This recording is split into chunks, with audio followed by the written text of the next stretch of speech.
let's queer up politics. DeSantis signs law limiting school library book challenges. Governor Ron DeSantis signed a bill aimed at limiting challenges to library books and other educational materials, responding to over 1,200 objections filed during the previous school year.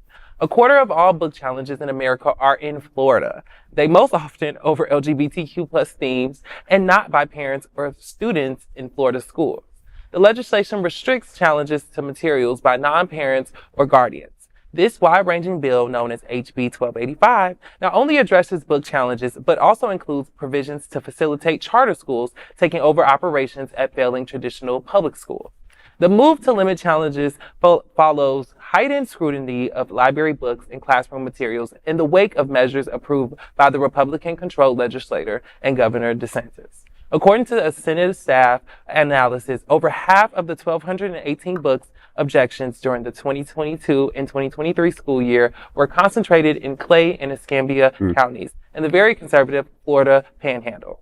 Consequently, 186 books were removed in these two counties alone as a result of the objections. Under the new bill, individuals residing in the county who are not parents or guardians of students with access to school district materials are limited to objecting to one material per month. Governor DeSantis remarked during a recent event that individuals who filed numerous objections to books had undermined the process and called it a mockery. Talking about the traditional schools that failed to perform, the newly signed bill will expedite the conversion process by imposing deadlines on districts to finalize charter contracts. Schools transitioning to charters must have contracts executed by October 1st of the subsequent school year, with charter organizations assuming full operational control by July.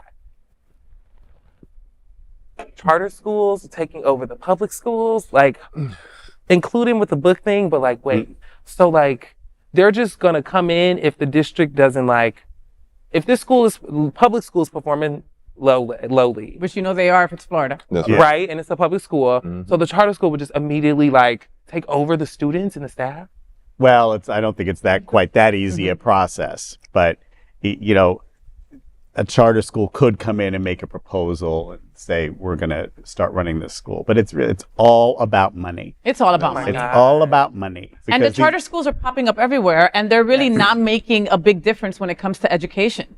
No, and there's these big companies that run the charter schools, and it's all about profit for them. They don't really care about, and the charter schools aren't doing any better than the public schools in terms of test scores. Jeez. Okay. So let me get this straight. So basically, Ron DeSantis is saying that Mr. Smith in Opelika, right, doesn't like a book. He has no children in the school system, but he doesn't like a book because it has racial themes in it, right? He can no longer fill out this paper saying that they should take this book out. Or he can only do one. One a month.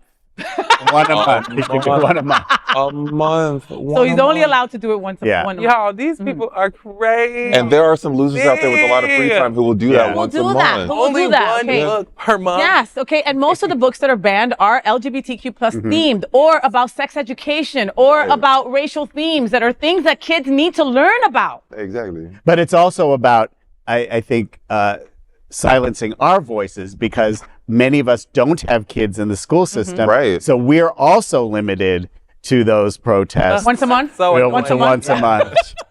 Yeah. You know. Yeah. And the law is written just vague enough that there is the opportunity to exploit it even further. Kind of similarly to how the drag ban laws were written. Or don't say gay, that was written very vaguely. Exactly. You know? Yeah, I mean, and again, you know, the names of these bills, when they say Protect Our Children Act, you know, who's going to say, no, I'm against that? You know, it's that very vague wording that messes a lot of things up. And once again, the conservative administration created a monster that started eating on itself.